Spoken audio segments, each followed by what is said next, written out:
Ang cinnamon o kanila ay mayaman sa antioxidants at nagtataglay ng natural na antibiotic, antifungal, antimicrobial, at antiviral na mga katangian.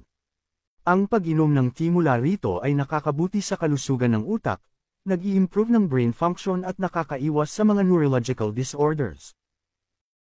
Nakakatulong na makaiwas sa mga cancer, partikular na sa colon cancer, dahil sa cinnamaldehyde na taglay nito na siya ring nagbibigay ng lasa at aroma sa cinnamon.